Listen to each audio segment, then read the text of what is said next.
ਭਾਜੀ ਐਡਵਾਂਸ ਦੇ ਵਿੱਚ ਇੱਕ ਪ੍ਰੈਡਿਕਸ਼ਨ ਦਿੰਦੇ ਆ ਕਿ ਜੇ ਤੁਹਾਡੇ ਕੋਲ ਮਾੜੀ ਮੋਟੀ ਜੇਬ ਇਜਾਜ਼ਤ ਦਿੰਦੀ ਹੈ ਤੇ ਭਾਜੀ ਟੈਂਕੀਆਂ ਜਿਹੜੀਆਂ ਨੇ ਉਹ ਫੁੱਲ ਕਰਾ ਲਵੋ, ਕੋ ਥੋੜਾ ਬਹੁਤਾ ਸਟਾਕ ਰੱਖ ਲਵੋ। ਉਹਦਾ ਰੀਜ਼ਨ ਇਹ ਹੈ ਕਿ ਆਲਮੀ ਮਾਰਕੀਟ ਦੇ ਵਿੱਚ ਪੈਟਰੋਲ ਦੀ ਜਿਹੜੀ ਪ੍ਰਾਈਸ ਹੈ ਉਹ ਵੱਧ ਗਈ ਹੈ। ਪਹਿਲਾਂ ਜਿਹੜਾ ਇੱਕ ਬੈਰਲ ਸੀ ਨਾ ਉਹ ਹੀ ਤਕਰੀਬਨ ਕੋਈ 93-94 ਡਾਲਰ ਦਾ, ਠੀਕ ਹੈ, 93 ਡਾਲਰ ਦਾ।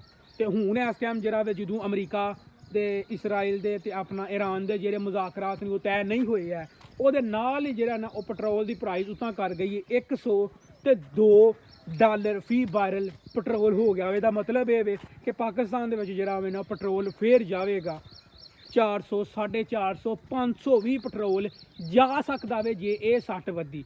ਤੁਹਾਡਾ ਕੀ ਖਿਆਲ ਹੈ ਇਹਦੇ ਬਾਰੇ 'ਚ? ਮੇਰੇ ਕੋਲ ਜੋ ਖਬਰਾਂ ਆ ਰਹੀਆਂ ਨੇ ਉਹ ਇਹੋ ਹੀ ਆ ਰਹੀਆਂ ਨੇ, ਫੀ ਬੈਰਲ ਮਹਿੰਗਾ ਹੋ ਗਿਆ। ਤੇ ਜਿਸ ਤਰ੍ਹਾਂ ਅੱਗੇ ਉਹਨਾਂ ਘਟਾਇਆ ਸੀ 10-12 ਰੁਪਏ, ਉਸ ਤਰ੍ਹਾਂ ਘਟਾਣਾ ਨਹੀਂ, ਵਧਾਉਣ ਦੀ ਵਾਰੀ ਕਮ ਸੇ ਕਮ 30-40 ਰੁਪਏ ਵਧੇਗਾ।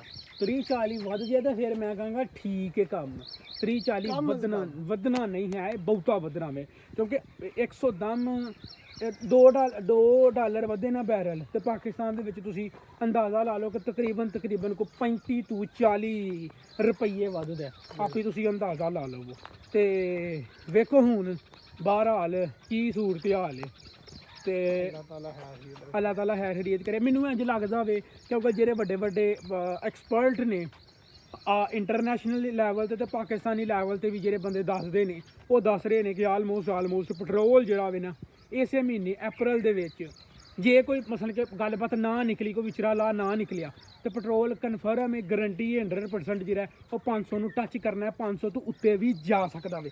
ਥੱਲੇ ਕਮੈਂਟ ਦੇ ਵਿੱਚ ਜ਼ਰੂਰ ਤੁਸੀਂ ਦੱਸਿਓ ਕਿ ਤੁਹਾਡੀ ਜਿਹੜੀ ਪ੍ਰੈਡਿਕਸ਼ਨ ਹੈ ਜਾਂ ਤੁਹਾਡਾ ਜਿਹੜਾ ਮੁਫੱਕਰ ਕੀ ਉਹਨੂੰ ਆਉਂਦੇ ਨੇ, ਮੁਫੱਕਰ ਤੁਹਾਡਾ ਜੋ ਮੌਕਫ ਹੈ ਮੁਫੱਕਰ ਹੈ ਨਾ, ਉਹ ਤੁਸੀਂ ਭਾਜੀ ਦੱਸੋ ਕਮੈਂਟ ਦੇ ਵਿੱਚ ਕੀ ਹੈ, ਪੈਟਰੋਲ ਉਤਾਂ ਜਾ ਸਕਦਾ ਜਾਂ ਨਹੀਂ ਜਾ ਸਕਦਾ। ਤੁਸੀਂ ਥੱਲੇ ਕਮੈਂਟ ਬਾਕਸ ਦੇ ਵਿੱਚ ਜ਼ਰੂਰ ਦੱਸਿਓ।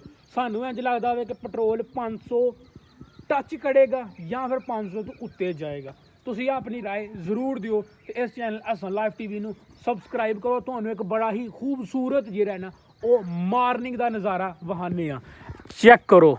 ਬੜਾ ਹੀ ਖੂਬਸੂਰਤ ਜਿਹੜਾ ਸੂਰਜ ਉਤਾਂ ਚੜ੍ਹਦਾ ਹੋਇਆ ਜਿਸ ਤਰ੍ਹਾਂ ਪੈਟਰੋਲ ਦੀ ਪ੍ਰਾਈਸ ਚੜ੍ਹਨ ਲੱਗੀ ਹੈ।